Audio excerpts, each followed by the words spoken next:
संवाद साधण्यासाठी येत आहेत माननीय श्री मोहन शेटे सर. स्वामी विवेकानंद प्रतिष्ठाननी आयोजित केलेल्या या कुमार साहित्य संमेलनामध्ये व्यासपीठावर उपस्थित संस्थेचे सर्व पदाधिकारी, या संमेलनाचे छोटेसे अध्यक्ष चौधरी यांनी अत्यंत प्रभावी असा आता स्वागत अध्यक्ष म्हणून भाषण केलं. त्याचप्रमाणे माझ्यासमोर बसलेले सर्व पालक, शिक्षक आणि माझ्या बाल विद्यार्थी बंधू भगिनींनो, मी पुण्यावरून आज सकाळी इथे आलो. मला इथे आल्यानंतर काय बघायला मिळणार आहे माहीत नव्हतं, पण हे दृश्य मी जे बघतोय ना, भारावून गेलेलो आहे. पुण्यामध्ये अनेक चर्चा चालते की मुलांचं साहित्याशी नातं कसं जोडायचं. आता मी आज जेव्हा रात्री पुण्याला जाईन तेव्हा त्यांना सांगेन, विद्यार्थ्यांच्या मनामध्ये साहित्याबद्दल रुची निर्माण करायची असेल तर जळगावमध्ये जाऊन विवेकानंद प्रतिष्ठान काय उपक्रम करतंय बघा. अशा प्रकारे मुलांच्या मनामध्ये ही पेरणी जी आपण करताय ना, ती फार महत्त्वाची आहे. मी या ठिकाणी आलोय या भूमीला वंदन करण्यासाठी. ही मुक्ताबाईंची भूमी आहे. म्हणजे ज्ञानेश्वरांसारख्या योगी पुरुषाला सुद्धा जेव्हा निराशा आली होती तेव्हा ताटी उघडा ज्ञानेश्वरा, मुंगी उडाली आकाशी, तिने गिळले सूर्याशी, थोर नवलाव झाला, वांझे पुत्र प्रसवला, असं रचना करणारी ती मुक्ताबाई, तिची ही पुण्यभूमी आहे. मन वढाय वेढाय उभ्या पिकातलं डोळ, किती हाकला हाकला फिर येतं पिकावर. मनाचं वर्णन करणं किती अवघड, पण एखादी गोष्ट चिमटीत पकडावी ना, तसं वर्णन करणाऱ्या बहिणाबाई चौधरींची पवित्र भूमी आहे. या भूमीला मानाचा मुजरा करण्यासाठी आज मी या जळगावमध्ये आलेलो आहे. तर मित्रांनो, स्वामी विवेकानंद आणि छत्रपती शिवाजी महाराज या दोन्हीचा संगम या ठिकाणी होतोय, हे एक विलक्षण आहे. मला एक प्रसंग आठवतो.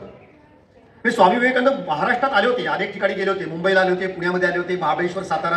मी अनेकदा वाचायचो की विवेकानंदांचं इतिहासाचं ज्ञान खूप चांगलं होतं. तर शिवाजी महाराजांच्या बद्दल त्यांनी काय कुठला किल्ला बघितला का, कुठे गेले होते का, नाही सापडलं. पण पुढे मद्रासमध्ये एक कथा मला सापडली. स्वामी विवेकानंद मद्रासमध्ये गेले होते. त्यांच्या एका शिष्याच्या घरी बाळ जन्माला आलं म्हणून त्यांनी बोलवलं होतं. आणि विवेकानंद त्या बाळाला असं आपल्या कडेवर घेतलं, आपल्या हातामध्ये घेतलं आणि त्याला खेळवत होते. आणि त्यांच्या मुखातून कवी भूषणाचं काव्य बाहेर पडतो. इंद्रजिमी जंबपर वाडवसु अंबपर, रावण सदंबपर, रघुकुल राज है, पवन बारी बाहपर, संबुरती नाहपर, जो सहस्त्र बाहपर, रामद्विज राज है, दावाद दंडपर, चीतामृग झंडपर, भूषण वितुंडपर, जैसे मृगराज है, तेजतम औसपर, कानजिमी कौसपर, त्योमलेच्छ बौसपर, सेर शिवराज है, सर्जा शिवराज है. कविभूषणाचं काव्य विलक्षण आहे. ते विवेकानंदांना माहित होतं, ते म्हणत होते.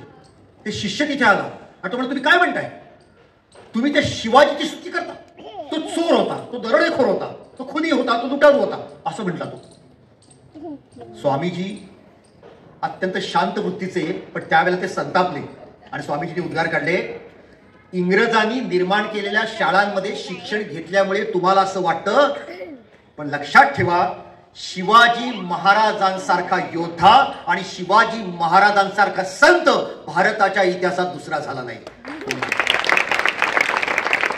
शिवाजी महाराजांना योद्धा सगळेच म्हणतात, पण शिवाजी महाराज संत, आणि ते सुद्धा कोण म्हणताय, स्वामी विवेकानंद म्हणताय. हे किती विलक्षण. आणि आपण फार चांगला उपक्रम करतायत. विवेकानंद प्रतिष्ठानच्या या व्यासपीठावरती छत्रपती शिवाजी महाराजांचा 350वा राज्याभिषेक.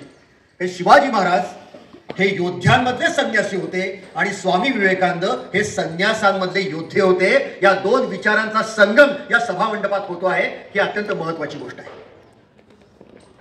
शिवाजी महाराजांचा 350वा राज्याभिषेक. जे त्या राज्याभिषेकाला असतील ते भाग्यवान, कारण त्यांना ते बघायला मिळालं.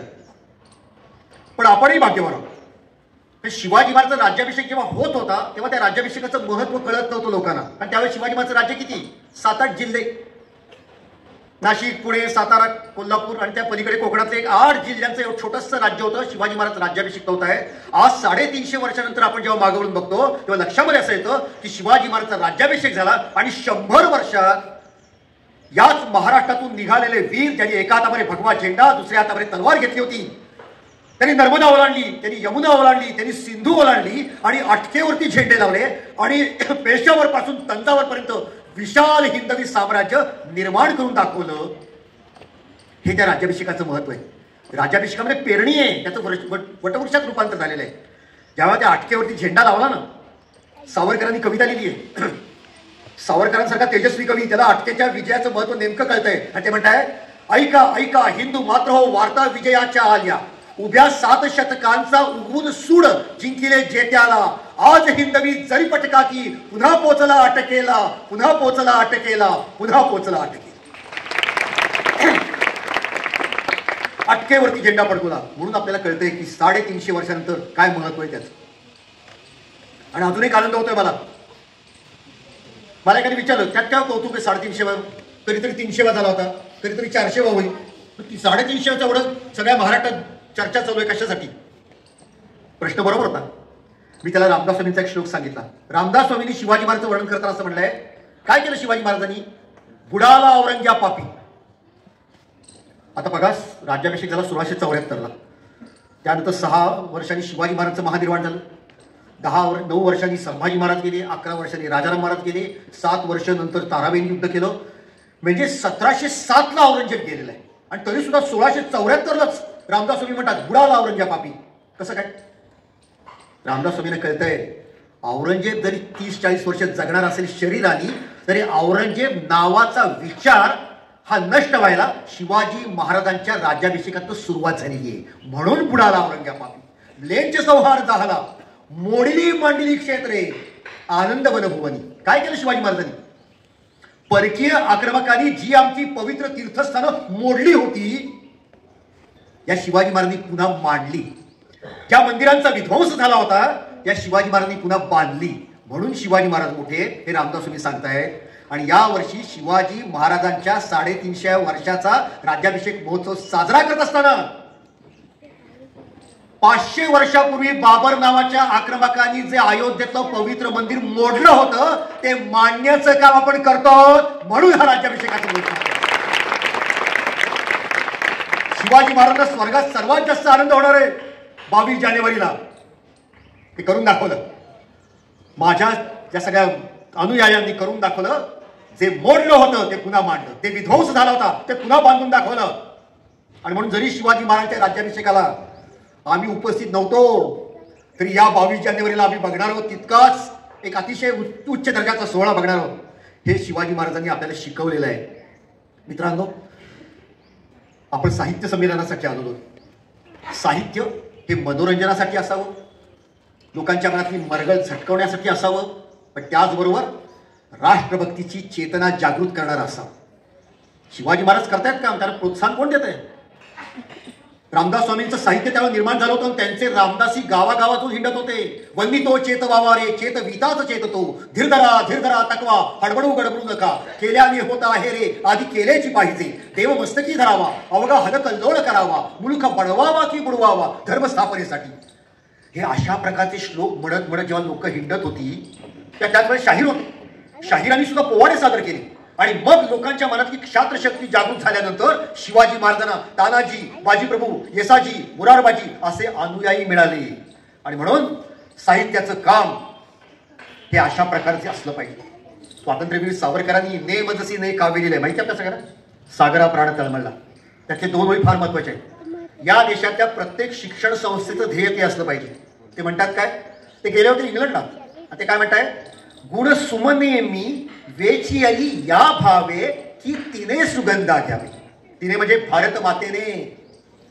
मी जी डिग्री मिळवतोय, मी जे शिक्षण कला मिळवतोय, ती संगीत कला, नृत्य कला, खेळातली गोष्ट, हे सगळ्या ज्या कला मिळवतोय ना, त्या कशासाठी? माझ्या करिअरसाठी नाही, मला चांगला पगार मिळावा म्हणून नव्हे, माझ्या मातृभूमीला आनंद झाला पाहिजे. गुण सुमने मी वेचियली या भावे की तिने सुगंधा घ्यावे, जय उद्धरणी व्ययन तिच्या हो साचा, हा व्यर्थ भार विद्येचा. जर माझ्या शिक्षणाचा आणि ज्ञानाचा उपयोग माझ्या मातृभूमीला होणार नसेल तर व्यर्थ आहे सगळं.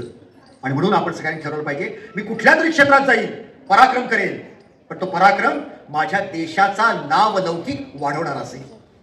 शिवाजी महाराजांनी पराक्रम केला म्हणून साहित्यिकांनी त्याच्यावरती साहित्य लिहिलं, कुणी नाटक लिहिलं, कुणी काव्य लिहिलं, कुणी चित्रपट काढले, कुणी कथा कादंबऱ्या लिहिल्या. तानाजी मालुसरे आपल्या सगळ्यांना माहिती का? तो साहित्यिक होता का? त्याला लिहिता वाचता येत होता, तो अडाणी होता, तो अशिक्षित होता, पण एक वाक्य बोलून गेला. आधी लगीन कोंडाण्याचं मग माझ्या रायबाचं. एक वाक्य पुढच्या 100 पिढ्यांना स्फूर्ती देणारं होतं. काय विलक्षण वाक्य आहे. आणि म्हणून आम्ही पुस्तक छापले तानाजी मालुसरे यांच्या जीवनावर लिहिलेल्या कविता. सगळ्या कविता एकत्र केल्या. एकच कविता सांगतो, मला वेळ नाही फार बोलायला. कवितेचं नाव आहे तानाजीच्या मृत्यूनंतर त्याच्या पत्नीनं केलेला शोक. आता स्वाभाविक पती मेल्यानंतर पत्नी रडणारच, पण ती काय रडतीये मी 2-3 कडवी फक्त सांगणार त्याची. पहा साहित्य काय असतं. तो पतीचा मृतदेह पडलाय, तानाजीची बायको रडती आणि ती म्हणती हे माझ्या प्राणनाथा तुम्ही इतक्या लवकर का गेलात. अजून अनेक किल्ले स्वराज्यात आणायचे राहिले. समजते तिची तक्रार काय ती. हे किल्ले राहिलेत ना, इतक्या लवकर का गेलात. आणि ती म्हणते हा आता मला कळलं तुम्ही इतक्या लवकर का गेला. बहुतेक स्वर्गावरती पारतंत्र्य आला असेल आणि देवाला तुमची गरज वाटली असेल म्हणून देवाने तुम्हाला वेगळे वेगळे स्वर्गात केला असेल. आणि सर्वात शेवटचं कडवं सांगतो. तानाजीची बायको रडतीये, पलीकडनं अजून एक रडण्याचा बाईचा आवाज येतो. ती म्हणते कोण रडतंय. तर तानाजीची तलवार रडत असते. ती तलवार म्हणते अगं तुझा धनी गेला माझा पण धनी गेला म्हणून मी रडतीये. त्या तानाजीची बायको म्हणते अगं माझा पती गेला म्हणून काय झालं. जर या महाराष्ट्रावरती परचक्राचं आक्रमण झालं तर मी तुला घेऊन रणांगणात शत्रूशी लढण्यासाठी जाईल, पण काळजी करू नको तू लढायचं काय कारण. हे साहित्य आहे. आणि खरं घडलंय महाराष्ट्रामध्ये. राजाराम महाराज मृत्यू झाल्यानंतर 24 वर्षाची ताराबाई 84 वर्षाच्या औरंगजेबाशी लढायला उभी राहिली आहे. हा महाराष्ट्राचा इतिहास आहे. आणि म्हणून मित्रांनो आमच्या पुण्याच्या जवळ NDA आहे. NDA म्हणजे नॅशनल डिफेन्स अकॅडमी, राष्ट्रीय संरक्षण प्रबोधिनी. कशासाठी आहे. भारतातले सर्व लष्करी अधिकारी तिथे प्रशिक्षण घेतात. NDAची स्थापना झाली खडकवासला नावाच्या गावात. त्यावेळेला उद्घाटनाचं भाषण झालं आणि त्या भाषणात ते काय म्हणले. NDA स्थापन करायचं ठरलं. कुठं करायचं ठरलं नव्हतं. तर सगळ्या राज्यांची इच्छा होती आमच्याकडे या. बिहार म्हणलं आमच्याकडे या, उत्तर प्रदेश म्हणलं आमच्याकडे या, कर्नाटक तामिळनाडू आंध्र ते म्हणजे आमच्याकडे या, जागा देतो पाणी देतो वीज देतो इथं करा. NDA आणि अत्यंत मान्यताप्राप्त संस्था आहे. आमचा लौकिक वाढेल. या सगळ्या जागा ते मिलिटरी ऑफिसर्स बघून आले, सगळ्यावरती फुल्या मारल्या आणि खडकवासल्याची जागा पसंत केली. आणि त्याचं कारण त्यांनी सांगितलं की खडकवासल्यासमोर सिंहगड किल्ला आहे. ज्या वेळेला भारताचे मिलिटरी अधिकारी प्रशिक्षण घेतील त्यांच्यासमोर आदर्श असला पाहिजे द ग्रेट कमांडो तानाजी मालुसरेचा, म्हणून या ठिकाणी NDA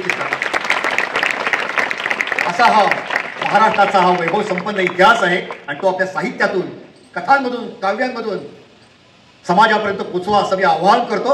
आणि सर्वात शेवटी कवितेच्या 2 ओळी सांगून बोलणं थांबवतो. कारण महाराष्ट्र ही गडकिल्ल्यांची आणि दुर्गांची भूमी आहे. म्हणून तो कवी असं म्हणतो देखो मुल्क मराठों का ये यहाँ शिवाजी डोला था, मुगलों की ताकत को जिसने तलवारों पे तोला था, हर पर्वत पे आग लगी थी, हर पत्थर को शोला था, बोली हर हर महादेव की, बच्चा बच्चा बोला था, शेर शिवाजी ने रखी थी लाज हमारे शान की, इस मिट्टी से तिलक करो ये धरती है बलिदान की, ये धरती है बलिदान की, ये धरती है.